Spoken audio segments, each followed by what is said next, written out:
so you can play. MiniWarGaming's Who Would Win? MiniWarGamer Dave here from MiniWarGaming.com. Welcome Wargamers to another Who Would Win. In today's matchup we have the Culexus Assassin versus Be'lakor. Place your bets. Let us know who you think would win. You will die. No, you will die. You will die. No, you will die. And if you're a Vault member, we invite you to stick around and click on the link below for the second matchup when the first one is over to see the Officio Assassin versus Jump Pact Death Company, because this dude is sick in close combat, but so are Death Company. So we are curious to know who would win between them. That is in the Vault. That is after this first matchup. Be'lakor stats: Weapon Skill 9, Ballistic Skill 5, Strength 6, Toughness 5, 4 wounds, Initiative 8, 5 attacks, Leadership 10. He is a flying, monstrous creature. He's 350 points. His Hellforged artifact is the Blade of Shadows, which we'll go over in just a minute. Warlord trait: whilst the Warlord is alive, all enemy units have a -1 penalty to their leadership when taking fear tests.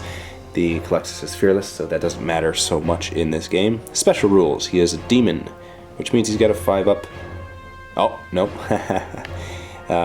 Because of, normally he would have a 5-up invuln save, but because of his shadow form, he has a 4-up invuln save in the Shrouded special rule. Furthermore, he automatically passes dangerous terrain tests. He is Eternal Warrior and he's fearless. He is a Psyker Mastery level 3, which doesn't really help him a whole lot in this matchup, and you'll find out why in just a moment. Lord of Torment: if one or more enemy units failed a morale check during the previous turn, he receives D3 additional warp charge points at the start of his turn, which doesn't matter because you're fearless. It's not going to happen anyway. Be'lakor knows all of the powers from the telepathy and discipline, which is kind of a big deal because invisibility is included in there. And that is the one ability that makes him awesome because he automatically knows it. But that's going to be really difficult for Be'lakor to get off here because of the Culexus and his abilities and his anti-psyker ability. So essentially what we're doing is we're seeing how good Be'lakor is without his psychic powers. How well is he? How good is he? What can he do? Can he beat the Culexus, who is the ultimate anti-psyker? Hellforged artifacts, the Blade of Shadows. This is what this does. It is Strength +1, AP 2. It's melee, Armor Bane, Flesh Bane, Master Crafted, and it is a specialist weapon. Okay, going up against Be'lakor, we have the Culexus Assassin. So he's got the standard assassin profile, so weapon skill, ballistic skill of 8, strength and toughness of 4, 3 wounds, initiative 7, 4 attacks, leadership 10, no armor save. His special rules: he has Fear and Fearless, Independent Operative, Infiltrate, Life Drain, Lightning Reflexes, Move Through Cover, No Escape, Preferred Enemy Psychers, and Psychic Abomination. Now the special rules that are going to come into play here, obviously his Lightning Reflexes are going to give him the 4-up invulnerable save. His Life Drain, basically any roll to wound of a 6 has the Instant Death special rule. Any close combat attack inflicted by a Culexus Assassin that is allocated to a Psyker also has the Instant Death special rule. Additionally, the Psychic Abomination: any Psyker, friend or foe, within 12 inches of the Culexus Assassin has -3 leadership. Also, they do not generate any additional warp charges. So you're still rolling your d6, but any Psykers within that bubble aren't adding to that. In addition to that, any Psykers within that bubble only harness psychic abilities on a roll of a 6. On top of that, the Culexus himself can never be targeted by a psychic ability, and any unit within that 12-inch bubble will instantly lose their blessings or maledictions that happen to be in effect at that point. So basically he has a giant bubble of null psychic abilities. For his weapons, he has the Animus Speculum, which is a 18-inch range, strength 5, AP 1, Assault X, absorbed warp charge weapon. So what the absorbed warp charge is, whenever he fires this weapon, you add up the combined mastery levels of all Psyker units, friend and foe, that are within 12 inches of him. Basically, you then take that many dice, and that's how many shots he gets with his Animus Speculum. You can add 3 more to that by taking warp charge dice out of your own warp charge pool. And that's the total number of shots that you have. He also has the Ethereum. This is a special ability that whenever a psychic targets the Culexus Assassin, those shots and attacks are always resolved at ballistic skill and weapon skill of 1. And the last bit of war gear he has is Psych Out Grenade. So these are the Strength 2, AP Dash, Assault 1, Blast, and Psyshock. So if I hit you with one of those templates, that's going to be a perils test for Be'lakor. We got deployment 12 inches from the table edge for both the Culexus and Be'lakor. We're going to do a best 2 of 3 for this set, or for this matchup. Roll C goes first, 2 and a 3. Alright. Assassin goes first. Yeah, I guess I'll go first. Unless you don't want to. I mean, I could go first. Nah, I'll go first. Okay. Maybe get a couple more shots off at you. These are all the psychic abilities that are on telepathy discipline. Up top here are all of the Witchfires or Maledictions. We're going to take those away because the Culexus cannot be targeted by them. These are all blessings that are remaining. Mental Fortitude. I don't have to worry about that because I'm fearless. Shrouding. I already have Shrouded as per my shadow form, so that's useless. The only thing that's left is invisibility. That's the only thing that can actually do anything in this battle, provided that I'm more than 12 away from you. I'm going to roll to seize the initiative for Be'lakor, and I'm going to move forward 12. I am not in swooping mode. Well, you might not want to move forward 12, because that's going to put you within 12. 11. Yep, there you go. Yeah. That way you can still get your invisibility off. Hold up now. Let's think about this for a second. I'm 12 inches up the board. I will move forward 5 inches. Yeah. Because if you move 6, you are 13 away. Exactly. Yeah, and if you shoot at me with your... Animus Speculum and... Well, no, as long as I'm not within 12 inches of you, you're going to be able to benefit from your invisibility if it gets off. That's correct. And that means I'm going to be snap shooting at you. That's correct. Psychic Phase. That's how many warp charges I... Oh, wait, hold on. I'm able to generate warp charges, right?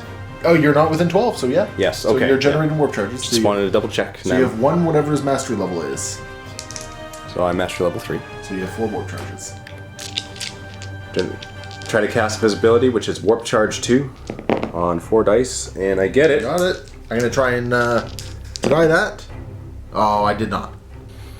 So I am invisible right now. You move your 6. Yep, so that's going to put me 13 inches out. Yep, so that means I'm still invisible. Yep. So going into the psychic phase, I'm going to have 3 warp charges. I'm going to take all 3 of those warp charges and put them into the Animus Speculum. So it's going to give me an Assault 3 weapon, basically. So, needing 2s to hit. And because of Ballistic Skill 8, I can reroll on a 4, so only 2 are hitting. Okay, so you were actually invisible, so none of those hit. That's correct. Because I needed 6s. That's correct. And I don't get any of the rerolls because I'm Ballistic Skill 1 when I'm snap firing. So I'm going to run in the shooting phase. 1 inch. Making you 12 inches away, which is good. Which should make me...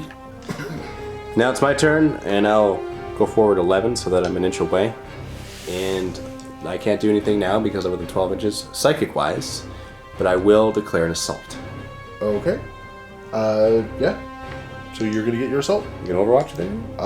My Animus Speculum says I can fire it as in Overwatch, but because I don't have any warp charges during the assault phase, I have nothing to draw warp charges for. Okay, so I can't actually fire Overwatch, because the rule specifically states that the Animus Speculum cannot Overwatch. So basically, I just have to accept the charge at this point. And I'm going to run in, and boom. Hammer of Wrath. Let's do that first. Yep. That's a wound. Alright. 4-up save. That's a save.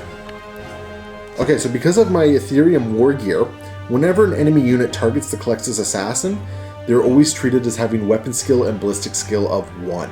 So in this case, you're still going to be striking first, but you're going to be at weapon skill 1 for the combat. So I'll attack you first then. I hit you on 5s though. Yep. And 1 hit. Okay. Wounding on a... Oh, hold on. It is mastercrafted. Oh, okay. The Blade of Shadows is mastercrafted, so... Okay. Yes. And I'm going to wound you on a 2. And I do. So I have a 4-up Nope, I take a wound. Nice. All right, I'm down to 2. So I'm going to get 4 attacks back because he doesn't have 2 close combat weapons. But at my weapon skill 8 and yours at 1, I'm going to be hitting on 3s. So that's going to be 3 hits. You do have preferred enemy psychers, but you rolled a 2 there, so that just misses. You don't get to do anything with that. Yep. And life drain. Life drain, normally, if you weren't Eternal Warrior, any roll of a 6 would cause instant death. Okay. Against Psychers.